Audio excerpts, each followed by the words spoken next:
Hey, let's talk about the Walther P22. This is a really fun training pistol, a cheap shooter, and what I really like about it the most is it's got all the controls of a typical semi-automatic pistol. So when I take new shooters out for the first time, a lot of times I'll start them on this particular handgun. Granted, you know, obviously there isn't a huge amount of muzzle flip, not a lot of jump. It's a very, very easy gun to train people to shoot. However, it's a very difficult gun to shoot in terms of being really accurate. So I use this personally as a training pistol for myself. It's got a very, very short sight radius. It is very light at 17 ounces, chambered in 22. So if you really want to get accurate, this is a terrific pistol to use to become accurate at firing semi-automatics or revolvers or anything else for that matter.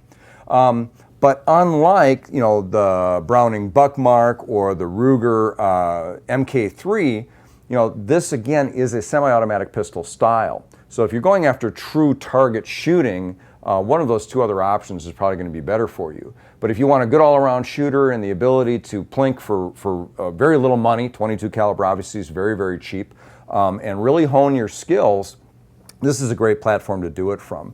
Ruger has also just come out with their SR22, which is their version of this type of a semi-automatic pistol.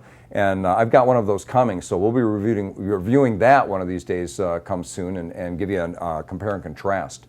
Now this is the first generation Walther P22. This year they did come out with the second generation, which has a slightly different slide configuration. I've seen it, I've handled it. To be honest with you, I'm not completely sure, other than from an aesthetic standpoint, if there's any difference between that pistol and this one. It's possible, but if it is, I just haven't done enough research on it to know about it. So let's talk a little bit about the ergonomics of this pistol. Again, we talked before about how it is a semi-automatic.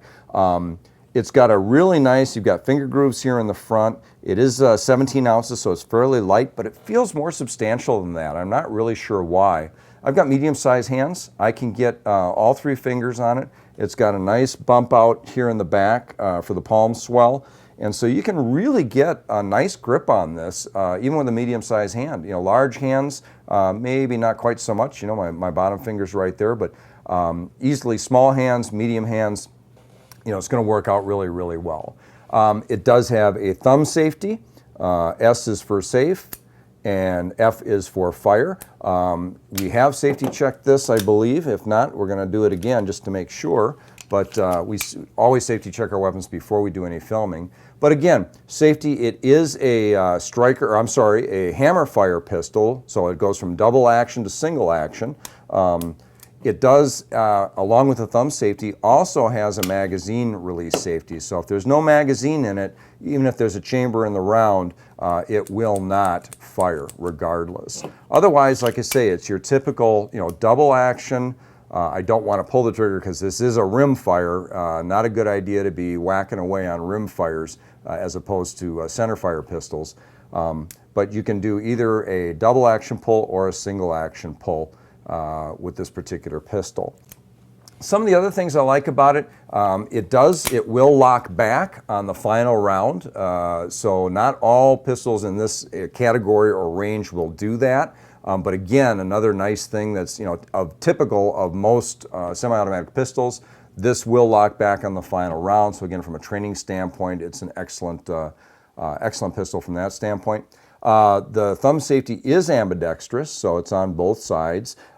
It uses the European style magazine release. So it uses this lever right down here, which you can activate with your thumb, or you can activate with your opposite finger, either way, whatever's more comfortable for you. This is a small enough one that my thumb drops in there real nicely. But so by definition and by design, it's ambidextrous. Very nice release, works really, really well. Trigger-wise, it is a good trigger, maybe not, you know, the greatest trigger in the world. Certainly good enough for a 22 caliber pistol. This is more of a plinker anyway. this is one you can go out in the woods with and, again, just go through all kinds of rounds and just have fun with it. It's a fun gun to shoot. If you really want to become a superior marksman and so forth, again, good from a training standpoint from that regard. But, it's got a fairly short sight radius. It's fairly light.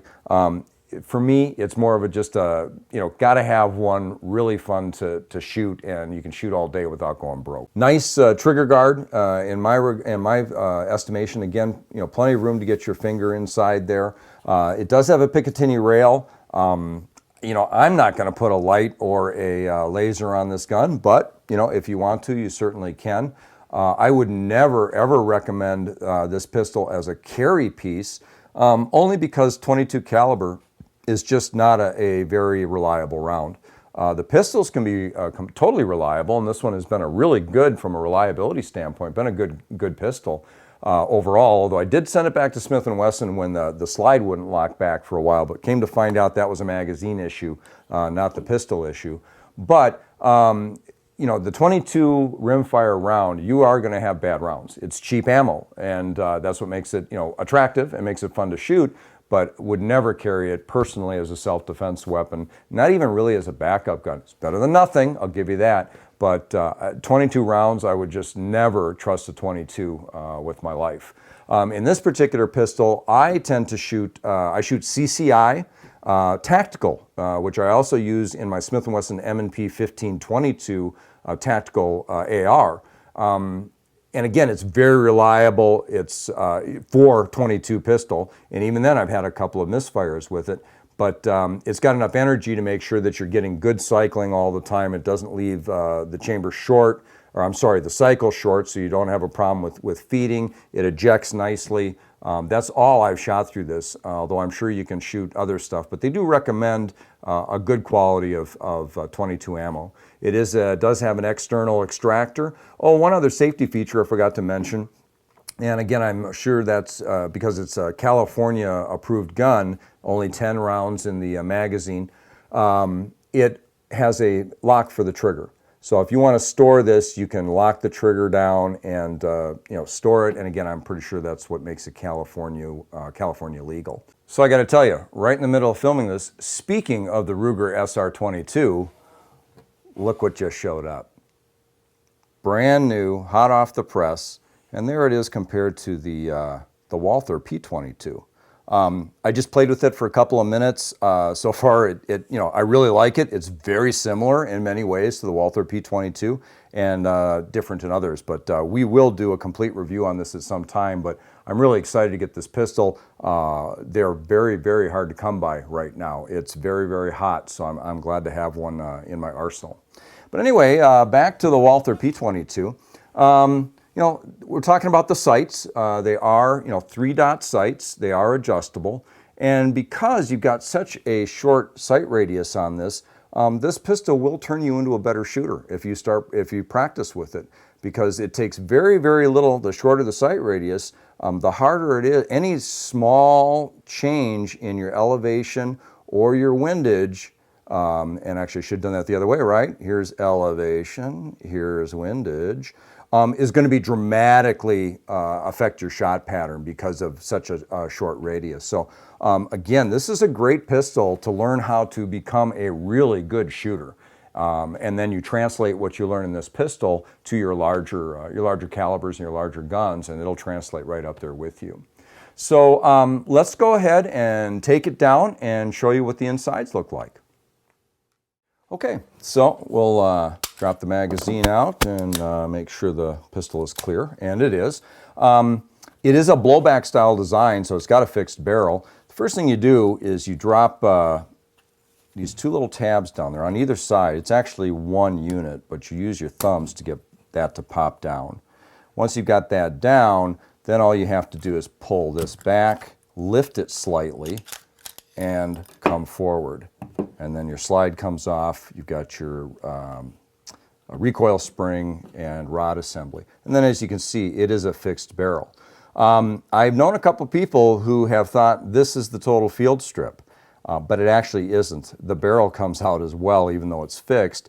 And so that's what this little wrench is for. You've got this small wrench, and use that to loosen up the the end of the barrel here. It's just a nut that's on the end of it. And you do have to give it a few twists to get it loose enough to actually make it worth your while to use your fingers to get it the rest of the way off. But get that loose. There we go. And that comes off. Drop that down. Then you got this sleeve, and this sleeve comes off. And now you can back the barrel out. And now your pistol is completely field stripped. So again, because it's got the fixed barrel design, you know, a little more hinkiness in terms of getting it apart. But again, not something that's all that strange for a 22. Polymer frame. So there's what the frame looks like. Fairly simple. Again, it's a hammer fire pistol, so a little more involved in terms of pieces and parts. It's really narrow, so cleaning it can be kind of a pain in the butt in terms of, you know, being able to get your fingers in there and to get it cleaned out and getting brushes down in there and so forth. But cleans up real nice. You know, 22 rounds, as you probably know, are a real dirty round, so they do tend to get, you know, fairly mucked up, but it cleans up just fine. Slide, you know, fairly standard. Again, nothing all that amazing here. You've got your firing pin block there. You do have the rails on the back here. There isn't anything on the front. The front free floats, but it seems to work, you know, just fine. So getting it back together, again, it's the 22, so they go together a little differently. But you pop the barrel back in. You start with getting the barrel in place. So once you have the barrel in, you'll get the sleeve on. You see that little notch in the sleeve, and that goes down. So that will go back in and slide into that housing, so it won't rotate. So that'll stay right there. You screw this piece back on.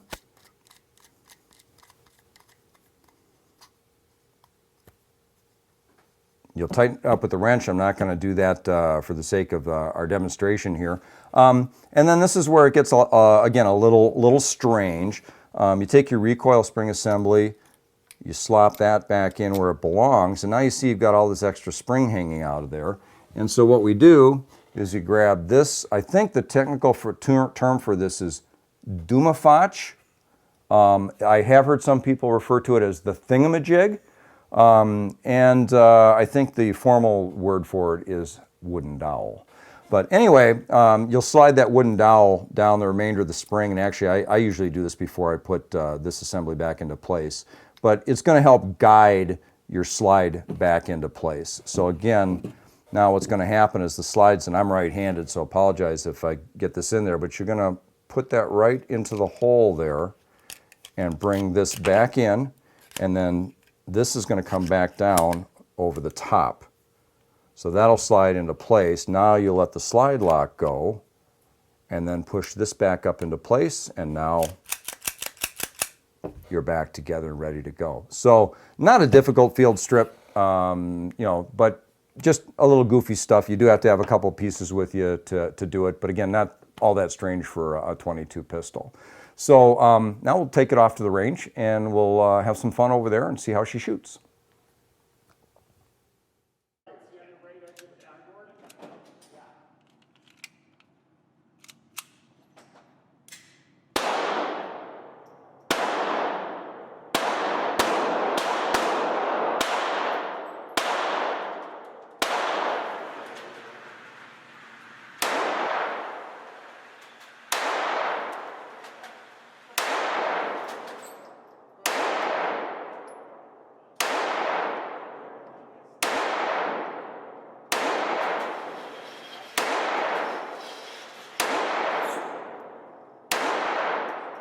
Ooh, sprayed. Left, you gotta put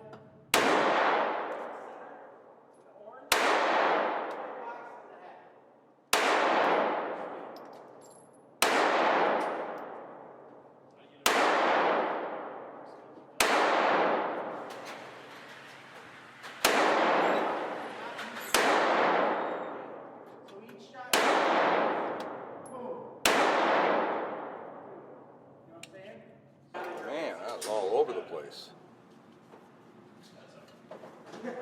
That's a flyer, but still try to do scenarios because like fixed it a little bit, but yeah, like I said, this will make you a better shooter. There's no doubt about it. You practice with this and it helps.